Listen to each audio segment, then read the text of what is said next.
자리에서 모두 일어나셔서 오늘 우리에게 주실 하나님 말씀을 같이 읽겠습니다. 요한복음 16장 8절에서 15절까지입니다. 함께 읽겠습니다. 그가 와서 죄에 대하여, 의에 대하여, 심판에 대하여 세상을 책망하시리라. 죄에 대하여라 함은 저희가 나를 믿지 아니하며, 의에 대하여라 함은 내가 아버지께로 가니 너희가 다시 나를 보지 못하며, 심판에 대하여라 함은 이 세상 임금이 심판을 받았음이니라. 내가 아직도 너희에게 이를 것이 많으나 지금은 너희가 감당치 못하리라. 그러하나 진리의 성령이 오시면 그가 너희를 모든 진리 가운데로 인도하시리니 그가 자의로 말하지 않고 오직 듣는 것을 말하시며 장래일을 너희에게 알리시리라. 그가 내 영광을 나타내리니 내 것을 가지고 너희에게 알리겠음이니라. 무릇 아버지께 있는 것은 다 내 것이라. 그러므로 내가 말하기를 그가 내 것을 가지고 너희에게 알리리라. 아멘. 자리에 앉으십시오.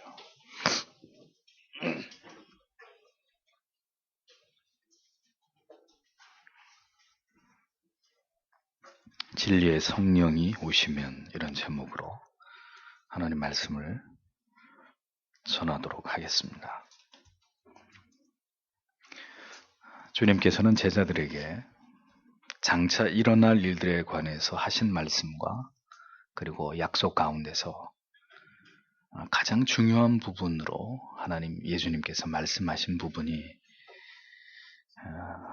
예수께서 아버지께로 돌아가신 이후에 보혜사 성령께서 오실 것이다 하신 이 말씀이었습니다. 성령께서 오셔서 제자들과 함께 하시고 그들에게 진리를 가르치시고 그리고 능력으로 그들을 붙들어 주실 것이라고 주님은 그렇게 제자들에게 말씀하셨습니다. 성령 하나님은 태초에 천지를 창조하실 때부터 구약의 모든 시대 속에서 성도들과 함께 하셨습니다.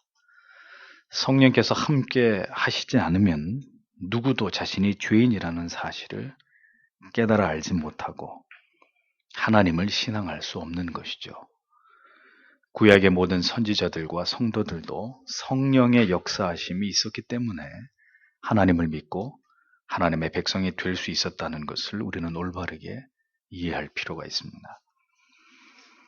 그런데 예수 그리스도께서 다시 성령께서 이 땅에 강림하실 것을 예언하신 것은 주님께서 승천하신 이후에 이전의 구약 시대에도 성령은 역사하셨지만 마치 성령께서 처음으로 이 세상에 오시는 것처럼 그렇게 다시 이 세상에 강림하셔서 이제 이전보다 훨씬 더 큰 능력으로 개인과 그리고 모든 시대 속에서, 모든 어떤 세계 속에서 보다 강력하게 역사하실 것을 이제 주님은 말씀하고 계셨다는 것입니다. 성령의 역사하심을 통해서 땅 끝까지 복음이 전파되고 택함을 입은 자들이 모두 주께로 돌아오게 되는 이런 놀라운 구령의 역사가 이제 본격적으로 보혜사가 성령이 임하시면 그 일이 시작될 것이라는 것을 예수께서는 제자들에게 예언하신 것입니다. 주님께서는 이 말씀을 통해서 이제 제자들을 떠나가시더라도 성령께서 그들과 함께 하실 것이라는 이 말씀을 통해서 제자들을 위로하고 그들에게 용기를 불어넣고 계신 것을 성경은 우리에게 보여주고 있는 것입니다. 그리스도의 복음이 이 온 세상에 전파되는 이 놀라운 일은 제자들의 능력으로 되는 것이 아니라 그들과 함께 하시고 그리고 상상할 수 없는 그런 능력으로 세상 가운데 이 위대한 복음의 진리가 전파되어 나아가게 하시는 성령 하나님의 역사하심을 통해서 그 위대한 복음의 역사가 써내려져 갈 것이라는 것을 주님은 그렇게 예언하고 계셨다는 겁니다. 그래서 8절의 말씀을 보면 그리고 그분이 오셔서 세상을 책망하실 것이다. 죄에 대하여, 그리고 의에 대하여, 그리고 심판에 대하여 이렇게 말씀하고 있습니다. 자, 그러면 성령께서 이 땅에 오셔서 행하실 첫 번째 일은 무엇이었느냐? 주님은 그것을 세상을 책망하는 일이다. 이렇게 소개하십니다. 우리는 여기서 아주 분명하게 주님께서 밝히신 성령께서 이 땅에 오시는 가장 중요하고 우선된 목적을 기억해야 할 것입니다. 사도행전이 기록하고 있는 성령이 이 땅 가운데 강림하실 때의 모습은 분명히 하늘에서 급하고 강한 바람 소리 같은 것이 들렸고, 불이 갈라지는 혀처럼 각 사람 위에 임하였고, 그들이 성령의 충만함을 받아서 방언을 말하기 시작했다. 이렇게 기록하고 있는 것을 보게 됩니다. 그래서 오순절 은사주의자들은 이 말씀을 통해서 오늘까지도 성령의 은사를 이야기할 때 언제나 방언을 가장 중요한 것으로 간주하고 주장하고 있는 것을 볼 수 있습니다. 그런데 이것은 예수께서 하신 말씀을 도무지 올바로 이해하지 못하고 올바르게 받아들이지 못한 결과라는 것을 보여주는 성경에 대한 어리석은 해석이라는 것을 우리는 알아야 합니다. 성령이 분명히 이 땅에 강림하셨고 제자들에게 그런 현상과 모양으로 임하셨지만 주님께서는 그것이 성령께서 강림하셔서 행하신 사역의 본질이고 핵심이라고 그렇게 말씀하고 있지 않습니다. 그 이유는 그것이 진정으로 성령께서 이 땅에 오신 목적도 이유도 아니었기 때문입니다. 그럼에도 불구하고 여전히 방언의 은사에만 몰두하고 여전히 직통 계시를 주장하면서 그것이 신앙의 전부인 것처럼 여전히 이러한 은사와 또 다른 계시를 추구하고 붙드는 자들이 이 시대는 적지 않아서 그것이 심히 안타까울 따름입니다. 주님께서는 성령이 이 세상에 오신 궁극의 이유와 목적을 세상을 책망하기 위함이다. 이렇게 선언하셨습니다. 그러면 세상은 왜 성령 하나님께 책망을 받아야 되고 무엇에 관해서 책망을 받아야 한다는 말씀인지를 생각해 볼 필요가 있을 것입니다. 세상의 책망을 받아야 되는 문제는 세 가지였습니다. 죄에 대해서, 의에 대해서, 그리고 심판에 대해서였습니다. 이 말씀은 따라서 세상은 예수 그리스도와 관련하여서 성령께 책망을 받아야만 되는 매우 중대한 죄를 범했다는 사실을 알 수 있습니다. 성령은 세상이 범한 중대한 죄악에 대해서 호통을 치시기 위해서 이 세상에 오신 것이다. 책망하다라는 의미는 헬라어 원문에 보면 훈계하다, 죄를 깨닫게 하다, 잘못을 꾸짖다, 그리고 드러내고 폭로하다 이런 뜻을 가지고 있습니다. 예수께서 이 세상에 오신 목적은 어둠 속의 빛으로 그렇게 이 세상에 오셔서 세상을 구원하시기 위함이었다면 성령이 이 세상에 오심의 목적은 그렇게 빛으로 생명으로 생명의 빵과 영생수로 선한 목자로 그리고 포도나무로 오신 주님을 대적하고 멸시하고 비난하고 정죄해서 결국은 그를 못 박아 죽게 한 것에 대해서 먼저 세상을 준엄하게 책망하기 위해서 성령은 이 세상에 오실 것이다. 이 점을 주님께서 분명하게 말씀하셨다는 것을 우리는 기억해야 합니다. 마침내 주님께서 이 땅을 심판하시기 위해 다시 오실 때까지 끝까지 주를 부인했던 불신자들은 왜 영원히 지옥불에 던져질 수밖에 없는 것이냐? 왜 이 세상은 모두 멸망의 불의 잿더미로 화할 수밖에 없는 것이냐? 그것은 이 세상과 불택자들이 철저하게 그리스도의 진리를, 복음을 거부하고 예수 그리스도를 부인했기 때문이라는 겁니다. 하나님께서는 분명히 이 세상의 모든 사람들에게 복음이 들려지게 하심으로 누구든 그것을 부인하지 못하게 하실 것이라고 로마서에서 분명히 말씀하셨습니다. 복음을 듣지 못하고 예수 그리스도가 누구인지 몰라서 구원에 이를 수 없는 사람은 단 한 사람도 그렇기 때문에 이 세상에는 존재하지 않는 것입니다. 모든 멸망에 이를 자들도 반드시 그의 부모를 통해서나 혹은 자녀를 통해서나 혹은 배우자나 혹은 친척이나 혹은 이웃이나 혹은 친구를 통해서 복음을 공유받게 될 기회를 반드시 그들이 얻게 될 것이라는 것을 성경은 분명히 말씀합니다. 그렇지만 그들이 한결같이 그렇게 전해 들은 복음을 비웃었고 예수 그리스도를 경멸했기 때문에 복음으로 영생으로 나아올 것에 대한 모든 요청을 거부하고 그것을 묵살했기 때문에 그들은 반드시 하나님의 준엄하신 책망과 정죄 가운데서 영원한 지옥불에 던져지게 될 뿐이라고 성경은 분명하게 이 진리를 우리에게 가르칩니다. 그래서 기독교의 복음은 이렇게 준엄한 심판의 멸망까지를 포함하고 있는 것입니다. 그리스도께서 이 땅에 계실 때 증거하신 복음은 듣지 않을 수도 있고 거부할 수도 있는 그런 가치가 결코 아니라는 것이죠. 그 모든 진리를 그리스도를 거부하고 부정한 일들은 돌이킬 수 없는 죄가 될 것이고 이는 반드시 성령께서 이 땅에 오셨을 때 책망을 받아야만 되는 죄악이 될 수밖에 없다는 것을 예수께서는 분명히 말씀하셨습니다. 그래서 저는 오늘도 이 말씀을 듣는 여러분 가운데 이 하나님의 책망하심에 해당이 되시는 분들이 부디 없기를 언제나 목사는 노심초사하며 기도하는 것입니다. 이 땅의 모든 죄인들의 받을 성령이 주시는 그런 책망이 아닌 또 다른 궁극의 책망이 있는데 그것이 무엇이겠습니까? 재림의 주로 다시 오실 그리스도로부터 심히 두려운 그 세상의 끝날에 우리가 받을 책망이 그것이고 그 책망의 끝은 무엇이겠습니까? 영벌인 것이죠. 영원한 지옥불에 던져져서 끝없이 고통당하는 그것이 우리가 받아야 될 궁극의 최후의 책망이라는 것을 잊어서는 안 됩니다.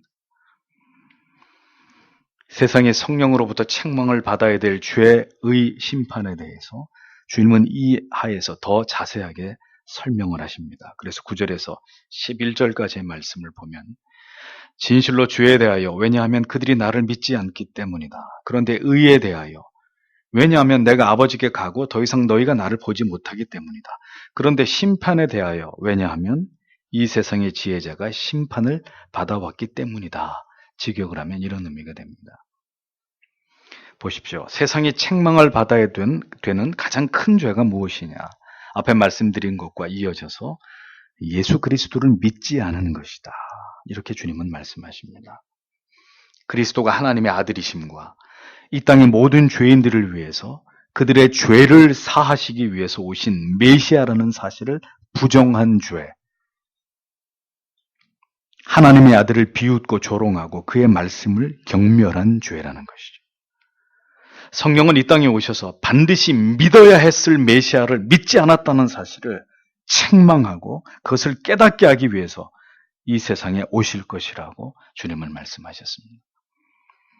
이렇게 예수 죽인 것에 대한 책망이 세상을 향해 내려졌고 지금도 하나님의 택한 자들의 영혼과 마음 가운데 준엄하게 이 하나님의 책망이 내려지고 있기 때문에 내가 바로 예수를 죽인 죄인이로구나. 이렇게 자기의 죄를 깨달아서 주님께로 돌아오는 이런 놀라운 역사가 지금도 일어나고 있는 것이라는 거죠. 내가 어느 날 자고 일어나서 내 스스로 내가 죄인이구나. 내가 예수를 믿어야지. 이렇게 마음을 먹는 것이 아니라 어느 날 성령께서 하나님의 택한 백성들에게 찾아가셔서 준엄하게 네가 예수를 죽인 죄인이다. 너는 이렇게만 살다가는 영원한 지옥불에 던져져서 영벌을 받게 될 것이다. 성령의 그 준엄한 책망하심이 있었기 때문에 우리가 그 책망하심을 통해서 내 자신이 죄인이라는 것을 깨닫고 주님 앞으로 나올 수 있게 됐다는 것입니다. 그 성령의 책망하심이 각 사람의 영혼 가운데 나타났기 때문에 악에서 돌이키고 다른 종교에서 돌이키고 무신론에서 돌이키고 기독교를 극렬히 혐오하던 삶에서 놀라운 변화를 받아서 주님께로 돌아오는 이런 생명의 역사들이 일어났고 지금도 일어나고 있다는 것입니다. 죄를 드러내고 그것을 깨닫게 하시는 일, 지금도 전 세계를 향해서 모든 시대의 사람들을 향해서 그리고 모든 택하신 하나님의 백성들을 향해서 성령이 행하고 계시는 일이다. 우리는 이것을 잊지 말아야 합니다. 이 책망을 이 세상에 전달하시기 위해서 성령은 오신 것이다 라고 주님은 말씀하셨습니다.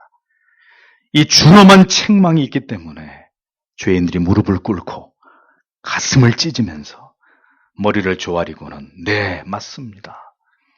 제가 바로 예수를 죽인 씻을 수 없는 죄를 범한 벌레보다도 못한 죄인입니다. 라고 오열하면서 눈물로 그 사실을 고백하면서 하나님 앞에 항복하는 이런 역사가 일어나고 있는 것이죠. 성령의 이러한 책망하시는 역사가 여러분들의 심령 가운데서도 일어나고 또 일어났었기 때문에 여러분들이 죄를 회개하고 하나님 앞에 엎드려 예수 그리스도를 구주로 영접하고 하나님의 자녀가 되는 이런 놀라운 은혜를 체험한 것이 아니겠습니까? 그 모두가 성령의 역사라는 것입니다. 두 번째는 의에 대해서 책망하십니다. 의에 대해서 책망하신다는 이 말씀의 의미가 무엇입니까? 성령께서는 예수 그리스도께서 결코 속이는 자와 미혹해 하는 자가 아니라 하나님의 뜻에 순종하심으로 그 구속의 계획을 갈보리 십자가 위에서 완전히 이루시고 성취하심으로 그는 참으로 의로우시고 참으로 선하시고 참으로 완전히 거룩하신 하나님의 아들이라는 사실을 성령은 우리에게 깨닫게 하실 것이라는 겁니다. 그리고 이 중요한 깨달음을 통해서 예수께서 아버지께로 돌아가시고 나서 다시는 그 그리스도를 볼 수 없는 그런 상황에 이르게 되었을 때 예수님은 진정으로 의로우신 분이었고 그대들은 그 의로우신 분을 불의하게 십자가에 못 박아 죽게 했다는 이 사실을 밝게 깨달아 알게 할 것이다 라고 주님은 말씀하고 계셨던 것이죠.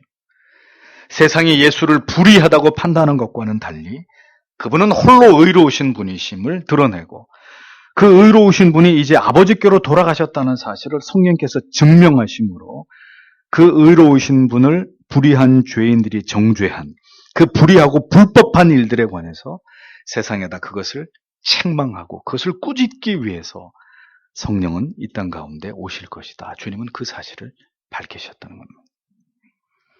의가 드러나면 무엇도 드러납니까? 불의도 드러나는 것이죠. 성령께서는 그리스도의 의로우심을 드러내심으로 그 의를 인정하지 않았던 모든 불의한 자들을, 불의한 세상을 지금도 여전히 책망하고 계십니다. 그리스도의 의로우심을 인정하지 않는 세상은 자기들의 의로움을 주장하고 있지만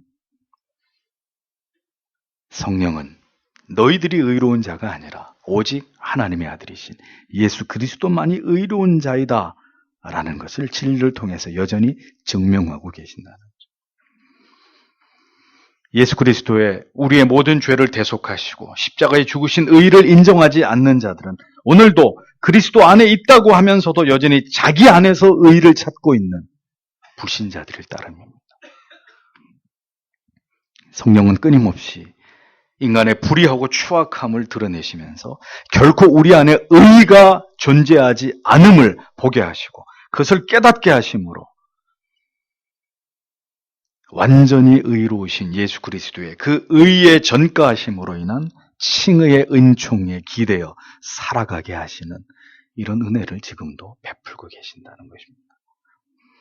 이 모든 것이 성령께서 이제는 이 세상에 계시지 않는 의로우신 주를 인정하지 않은 불의한 세상을 책망하시는 역사이다 라고 성경은 말씀하고 있는 것이죠. 그리스도만이 의로우심을 선언함으로 세상에는 의인이 없나니 하나도 없다는 것을 드러내시면서 오늘도 죄악된 세상을 책망하고 계시는 것입니다. 그 따가운 선언에 죄인들의 등을 후려 갈기시는 그런 하나님의 은혜가 임할 때 우리는 모두 그 성령 앞에서 우리는 모두 불의한 자들입니다 라는 사실을 깨닫게 되는 것이라는 거죠.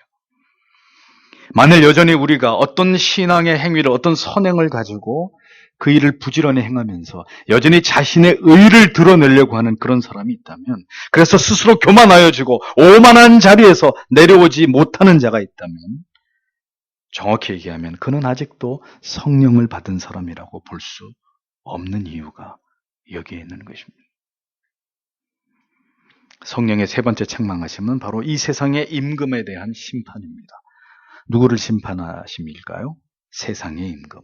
세상의 임금은 누구를 말하는 것일까요? 바로 사탄 마귀를 뜻하는 것이죠.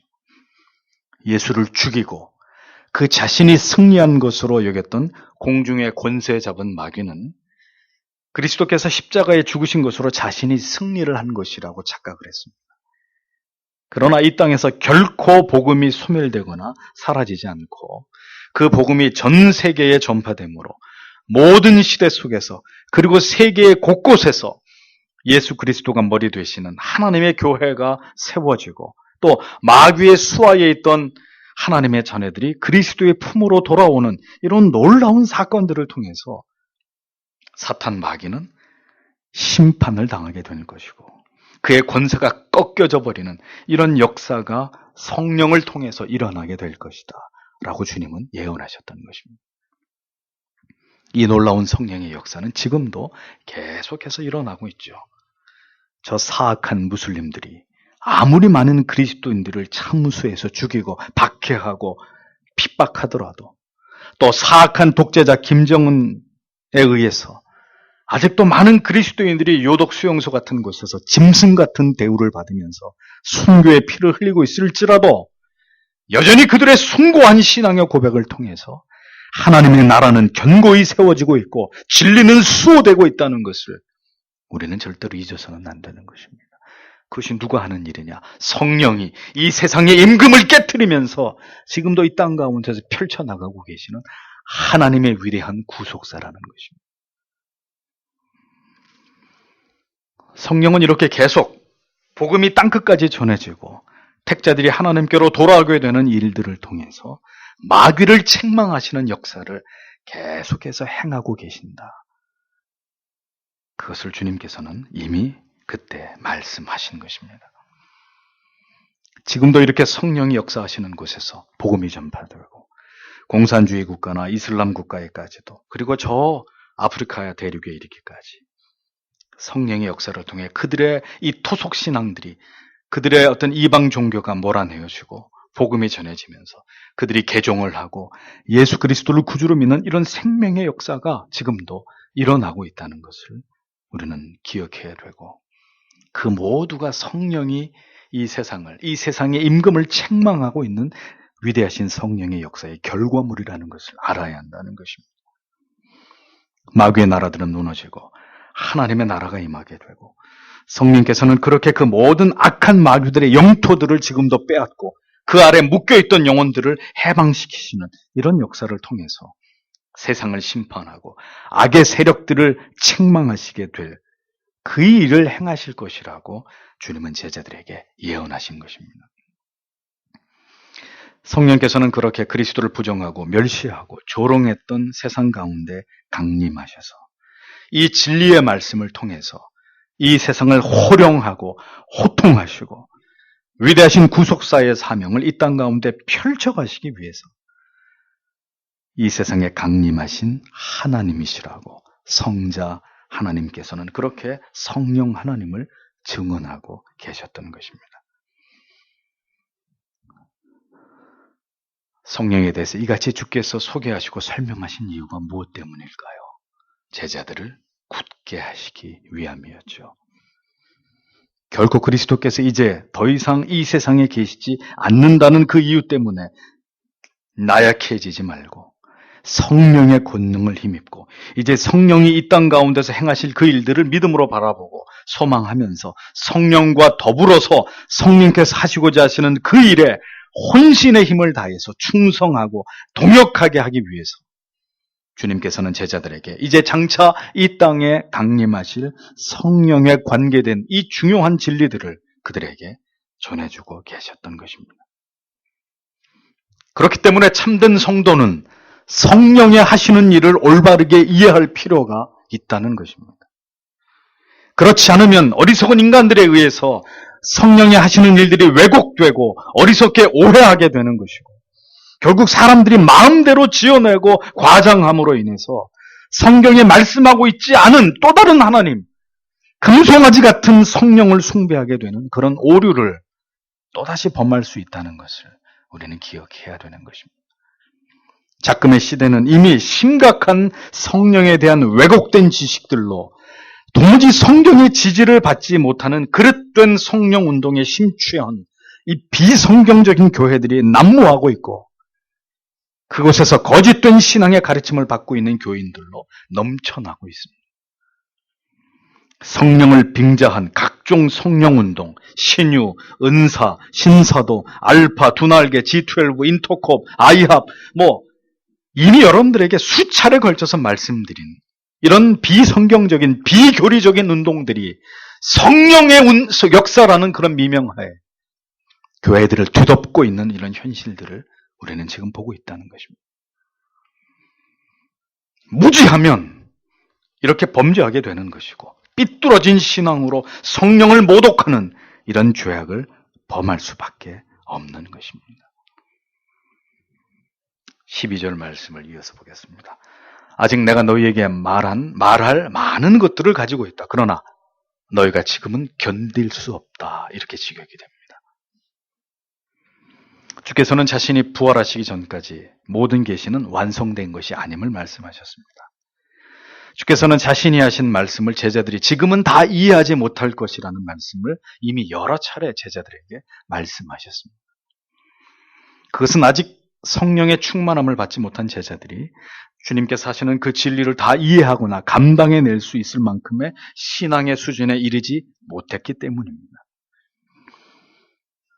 분명 더 깊은 이해나 깨달음은 그리스도께서 승천하신 이후에 성령이 오시고 난 이후에 그들에게 주어졌다는 사실을 성경은 우리에게 증언합니다.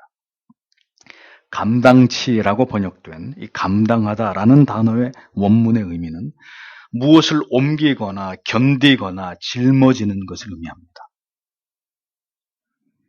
즉, 제자들은 주님의 말씀을 현 시점에서 감당할 수 있을 만한, 그 진리를 짊어질 수 있을 만한 믿음이 되지 못하다는 것을 주님이 알고 계셨다는 것입니다.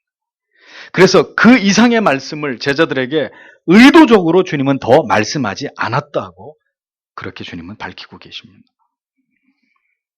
왜 그렇게 하셨을까요? 그 이상의 더 깊은, 더 많은 진리의 말씀을 제자들이 감당할 수 있는 준비가 되어 있지 않았기 때문이었습니다. 감당할 수 없는 지식은 반드시 부작용을 만들어내게 되어 있습니다. 엄청난 부담과 두려움에 눌리게 되든지, 아니면 준비되지 않은 그릇 속에 쌓여진 지식 때문에 대단히 교만하여져서 모든 것을 판단하고 정죄하는 재판관의 자리에 우뚝 서려고 하든지, 타락한 죄인들은 그렇게 반응할 수밖에 없는 것입니다. 더 높은 차원의 진리의 지식이나 신학을 탐닉하고 탐구하는 것, 그것은 분명히 바람직한 일이고 또한 참된 신자들이 평생을 걸쳐서 추구해야 될 일인 것은 틀림없습니다. 그러나 목사가 분명하게 여러분들에게 말씀드리건대, 부디 지금 여러분 자신의 신앙으로, 여러분 자신의 삶으로 감당할 수 있을 만큼의 분량의 지식을 받아들이시고 그것으로 만족하면서 자신의 삶을 그 말씀을 통해 더 성숙해 하는 일에 몰두하는 것도 믿음이라는 것을 잊지 마십시오. 목사는 지금까지 바른 진리를 찾아서, 바른 믿음을 찾아서 방황하고 또 배회하는 많은 사람들을 만나보았습니다. 그들 가운데는 하나님의 인도하심으로 바른 진리와 믿음에 잘 안착해서 더 깊이 진리의 뿌리를 내리면서 참된 믿음의 길을 걸어가시는 분들도 계시고, 애석하게도 또다시 자기 스스로 참되다고 믿는 또 다른 진리를 찾아서 이 교회 저 교회를 떠돌면서 표류하고 방황하고 있는 분들도 적지 않은 것을 알고 있습니다. 자신이 감당할 수 있을 만큼의 지식만으로 만족해야 합니다.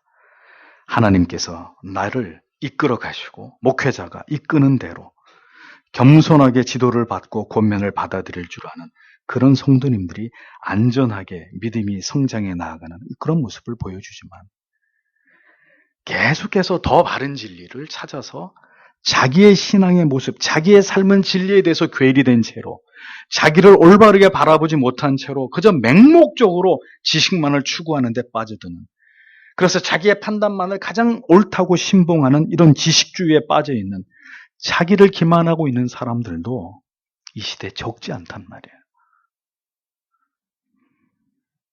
왜 바른 진리를 찾는다고 하는 사람들에게서 이러한 모순이 나타나는 것일까요?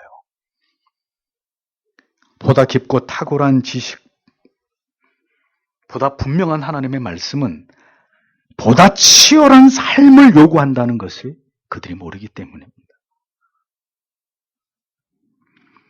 만약 지식만 쌓고 삶이 더욱 하나님 보시기에 간절하고 경건하고 더 죄에 대해서 치열하게 싸우지 않는다면 그에게 쌓여가고 있는 지식은 결국 그를 고립시키고 더 큰 혼란에 빠뜨리고 오히려 더 많은 영혼들에게 아픔을 주는 시뻘겋게 녹이 쓴 무딘 검이 될 수 있다는 것을 잊지 말아야 합니다.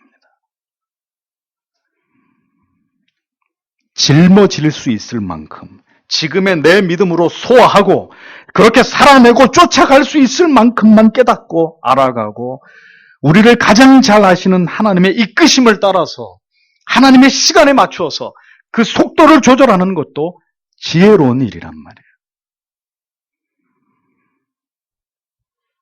자신의 믿음으로 영적인 수준으로 아직 감당할 수 없는 분량의 지식을 추구하고 그것을 쫓아가는 사람들의 공통점은 결국 교만에 넘어진다는 것입니다.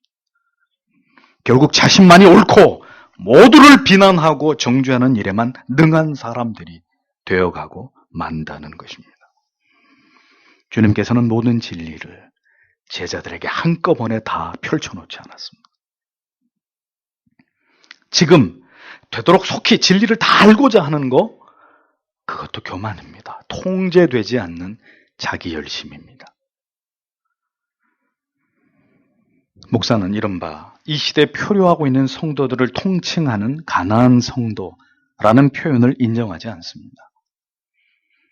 영적인 인도와 지도를 거부하고 신앙을 가지고 있으면서도 기존의 교회의 목회자들과 교회의 권위를 부정하면서 불신하면서 교회를 다니고 있지 않은, 그런데 자기 자신을 신자라고 얘기하는, 이렇게 자신을 합리화하고 있는 그런 궤변에 사로잡힌 사람들 또한 결코 성경이 말씀하고 있는 신앙과는 거리가 먼 사람들입니다. 목회자들과 교회를 비난하는 데만 능하고 어줍지 않은 지식으로 교회의 질서와 권위를 허무는 사람들, 그들 또한 성경을 통해서 정죄받아 마땅한 자들이라는 거죠. 체계적으로 하나하나 진리를 쌓아 올려가야 합니다. 몸에 비타민이 좋다고 해서 균형 잡힌 식사를 뒤로 하고 비타민 알약을 과다 복용하면 어떻게 될까요? 오히려 건강을 해치게 됩니다. 저는 여러분들의 신앙이 어느 한쪽으로 치우쳐져서 기형적으로 커지는 것을 절대로 바라지 않습니다. 따라서 진위를 가리는 날카로운 검을 먼저 손에 넣기보다는 기초적인 성경과 교리의 지식을 겸손하게 하나하나 더 깊이 깨달아가고 그것을 내 영혼에 깊이 습득해서 나의 삶을 먼저 주께 드림에 있어서 충실한, 정직한, 겸허한 그런 그리스도인들이 되어져 가야 한다는 것입니다. 아는 것이 먼저가 아니라 그것은 목사를 통해서 여러분들이 철로역정에서 보았듯이 신실한 전도자와 같은 이런 영적인 지도자의 안내와 교훈을 쫓아서 신앙의 분량에 맞게 이렇게 단계적으로 성장해 나아가야 되는 문제입니다. 허겁지겁 배가 고프다고 아무거나 내가 막 주워 먹다가는 어떻게 결국 배탈이 나는 거예요. 바른 진리를 공급받지 못함으로 임의로 진리의 조각과 파편들을 이것저것에서 무작위로 그렇게 취하다가 보면 반드시 이러한 신앙은 또 다른 기형적인 신앙을 만들 수밖에 없는 위험한 요인이 되는 것입니다. 아무리 좋은 약과 처방도 환자의 상태에 따라서 의사가 처방을 하고 시술을 하는 것이 맞는 것이지, 환자가 임의로 내가 이 약을 먹겠습니다, 나를 어떻게 수술을 해 주십시오, 의사와 약사에게 그것을 요구할 수는 없는 것입니다. 그에게는 그럴 자격이 없기 때문이죠. 주님께서는 제자들에게 하늘의 놀라운 지식이라 할지라도 이것을 알려주고 깨닫게 하시는 시기를 조절하셨다는 것을 성경은 보여줍니다. 그것이 그들의 신앙에 유익이 되는 것이기 때문이었습니다. 아직 감당할 수 없는 것은 아무리 좋은 것이라 할지라도 설령 그것이 진리일지라도 탐해서는 안 되는 것입니다. 모든 것이 주의 허락하심 가운데 주의 정하신 때에 우리에게 주어지는 것이 가장 복되다라는 것을 잊지 마십시오. 이 원리를 올바르게 깨달으셔야 합니다. 바른 믿음을 분별하기 위해서 그 어떤 다른 지식의 잣대를 먼저 들이대지 마시고 성경으로, 교리 속으로 더 깊이 들어가시길 바랍니다. 무엇 하나를 깨달았다고 해서 그것이 진리의 전부인 것처럼 그렇게 여기지 마시고 더 넓고 더 깊게 들어가서 진리 전체가 무엇을 말씀하고 있는지를 오랜 시간을 두고 보고 듣고 배우고 연구해야 될 필요가 모든 신자들에게 있다는 것을 기억하셔야 합니다. 빈 깡통이 항상 요란한 소리를 내고 빈 달구지가 덜거덕거리는 법입니다.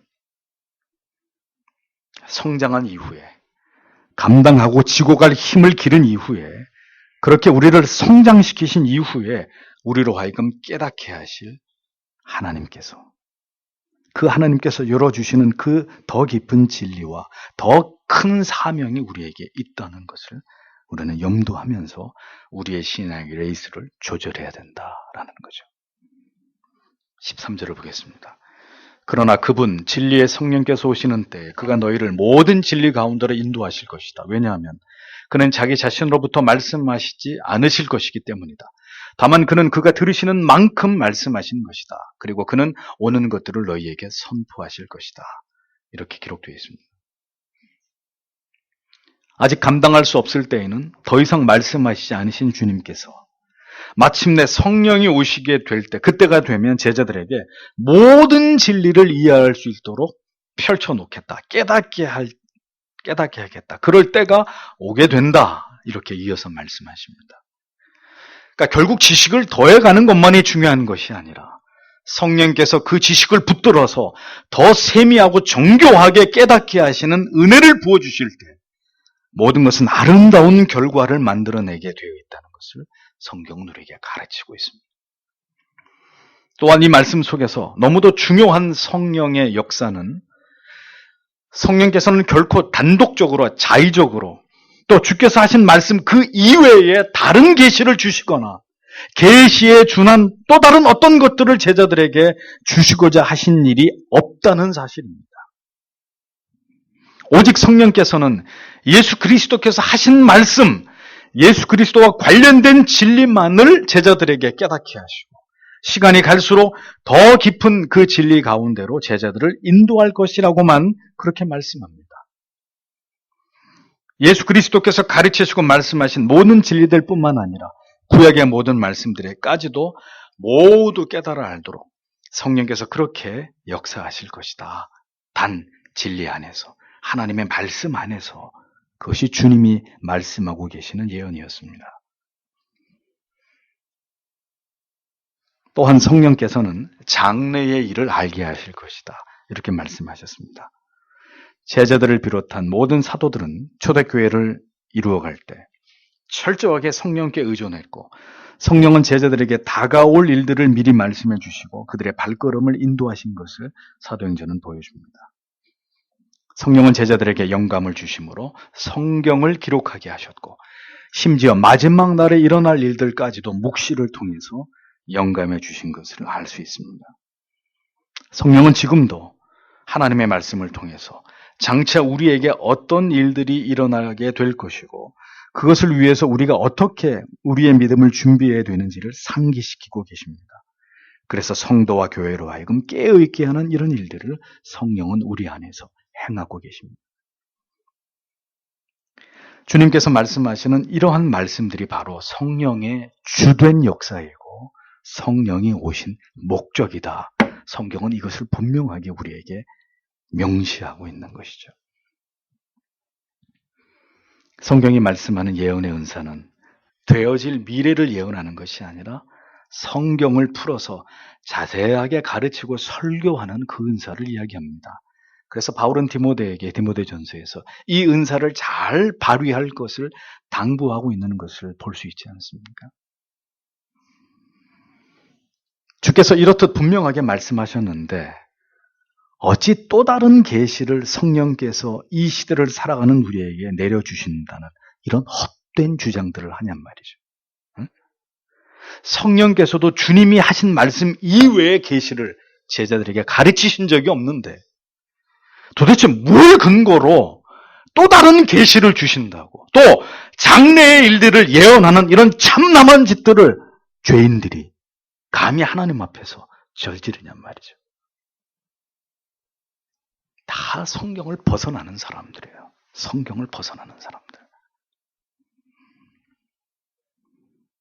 성령께서 모든 진리 가운데로, 구약의 신약의 모든 진리의 복음 가운데로 우리를 인도하시고 앞으로 되어질 그리스도의 재림과 종말과 최후의 심판의 일들을 깨달아서 교회와 성도가 깨어있게 하신다는 이런 말씀들은 다 버려두고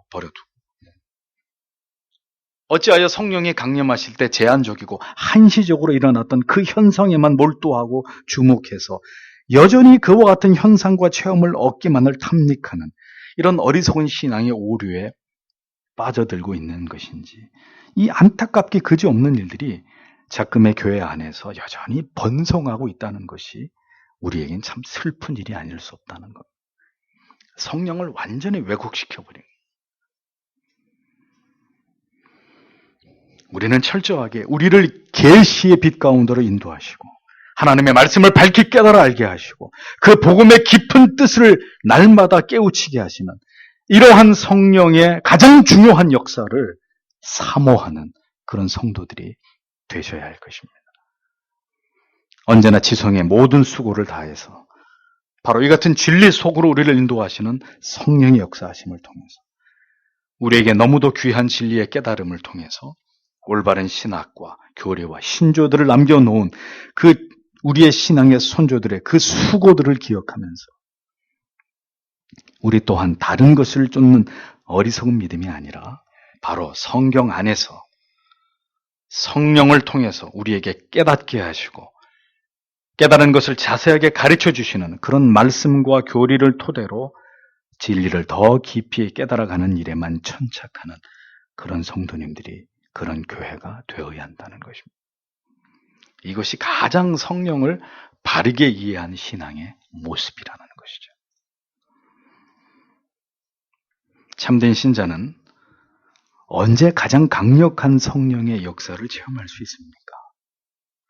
그것은 바로 하나님의 말씀을 설교하는 예배 시간과 교리를 공부하고 깨달음을 얻는 시간과 그리고 성경을 홀로 묵상하는 그런 시간들을 통해서 또 그 묵상한 말씀을 함께 나누면서 기도하는 시간을 통해서 그리고 그리스도의 영적인 임재를 경험하는 성찬을 통해서 성도는 가장 강력한 성령의 역사를 경험하는 사람들입니다.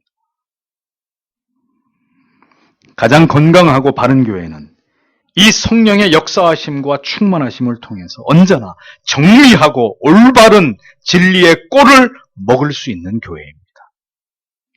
온갖 프로그램과 이벤트와 마케팅이 화려한 악기와 노래가 넘쳐나는 그런 곳이 아니라 언제나 하나님의 말씀을 들을 수 있는 곳, 예배를 드릴 때 내가 하나님의 말씀 앞에 서 있음을 느낄 수 있는 곳, 그것이 참된 교회이고 성령의 역사가 있는 생명력 있는 교회라는 것을 여러분들은 잊어서는 안 된다는 것입니다. 14절을 보겠습니다. 그분이 나를 영화롭게 하실 것이다. 왜냐하면 그가 나의 것으로부터 받을 것이고 너희에게 선포하실 것이기 때문이다. 이렇게 말씀하고 있습니다. 성령은 잊지 마십시오.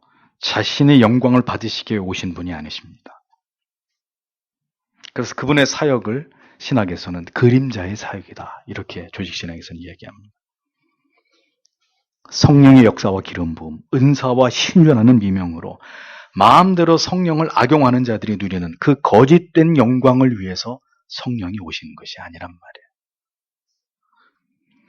성령은 오직 진리를 깨닫는 영혼들을 통해서 그리스도만이 존귀케 되고 성부 하나님께만이 영광을 돌리게 하는 그 일을 행하시는 분이십니다. 우리는 성령 하나님을 높이고 성령의 역사를 귀하게 여기지만 우리가 그것을 표현할 때는 모든 영광과 존귀를 누구에게 돌린다고 표현해야 돼요? 하나님께 돌립니다 라고 표현해야 되는 것이 정확한 표현입니다. 그런데 성부와 성자에 대한 구원의 감사와 감격과 영광보다는 성령을 높이고 성령을 찬양하고 성령께 마치 영광을 다 돌리는 듯한 이러한 표현과 묘사들은 지금 주님께서 하신 말씀에 비추어 볼 때 분명히 성경에서 벗어나는 것이다 라는 겁니다. 성령은 성자와 성부를 높이시는 일들을 교회와 성도 안에서 행하실 뿐입니다. 그래서 신학에서는 성부와 성자에게서 발출되신 성령이다, 이렇게 삼위일체를 논할 때 설명하고 있는 것이죠. 성자와 성부를 높일 때 당연히 성삼위 하나님 가운데 한 분이신 성령 하나님도 높임을 받는 것이지, 성부와 성자는 차지하고 성령 하나님을 높인다? 이것은 성경적으로 볼 때 합당한 표현도 합당한 내용도 아니라는 것입니다. 그런데 기형적인 신앙의 고백들과 찬양들을 보면 성부, 성자는 다 실종돼 버리고 성령을 높이는 이상한 찬양들, 그 찬양에 왜곡된 가사들을 보게 되는 거죠. 성경을 보십시오. 그가 내 영광을 나타내리니 이렇게 되어 있습니다. 내 것을 가지고, 성령이 그 자신의 것을 가지고 라고 말씀하고 있지 않고 내 것을 가지고 너희에게 알리겠음이니라. 주님은 이렇게 분명하게 말씀하셨습니다. 삼위의 하나님은 모두 높임을 받으시기 합당하지만 그 가운데 성령 하나님만을 높이는 것은 분명 기형적인 신앙입니다. 이것은 복음을 올바르게 정교하게 이해하지 못한 무지에서 기인된 신앙이라는 거죠. 이 부분에 대해서 예수께서는 더 강조하시기를 15절에 아버지께서 가지고 계시는 만큼 모든 것들이 나의 것들이다. 이것 때문에 내가 말하였다. 나로부터 그가 받아서 너희에게 선포될 것이라고 이렇게 직역이 됩니다. 계속 반복되고 있죠. 내 것이 아버지의 것이고 그리고 아버지의 것과 내 것을 가지고 성령이 너희에게 말씀하실 것이다. 잊지 마십시오. 이 원리를 잘 기억하셔야 돼요. 성령은 철저하게 그리스도의 말씀 안에서 그것을 벗어난 어떤 새로운 것을 우리에게 전달하시는 분이 아니라 아버지의 말씀, 성자의 말씀, 그것을 우리에게 전하시고 해석하시고 깨닫게 하시고 믿어지게 하시는 분이다 라는 겁니다. 성자께서는 말씀을 전하시다가 자주자주 내가 말하는 것은 나의 말이 아니라 아버지의 말씀이다, 이 얘기를 여러 차례 하셨습니다. 또 아버지와 나는 하나다, 이런 말씀들 때문에 유대주의 종교 지도자들에게 공분을 사기도 했던 이런 말씀들을 우리가 기억하지 않습니까? 주님께서는 성부 하나님과 성령 하나님과 일체이시고 아버지와 자신이 공유하는 진리를 성령께서 너희들에게 선포하고 깨닫게 하실 것이다, 이것을 분명하게 밝히셨습니다.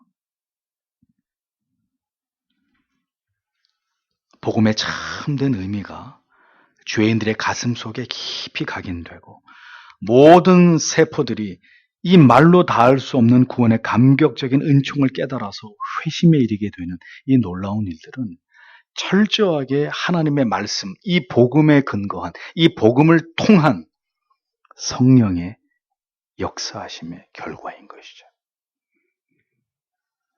그러나 그 거룩한 회심과 중생의 도구는 언제나 항상 그 어떤 시대도 하나님의 말씀이었다, 복음을 통해서였다, 이거 잊어버리면 안 됩니다. 이거는 다 치워버리고 신유를 통해서 어떤 체험을 아니란 말이야. 다 아니란 말이에요. 그런 것으로 예수를 믿고 하나님의 자녀가 되는 길은 없는 것입니다. 그것은 사기의 기만이란 말이에요. 성경에서 말씀하고 있지 않은 것을 주장하는 모든 주장들과 현상들은 참된 믿음을 가진 성도와 교회가 아니라는 거죠.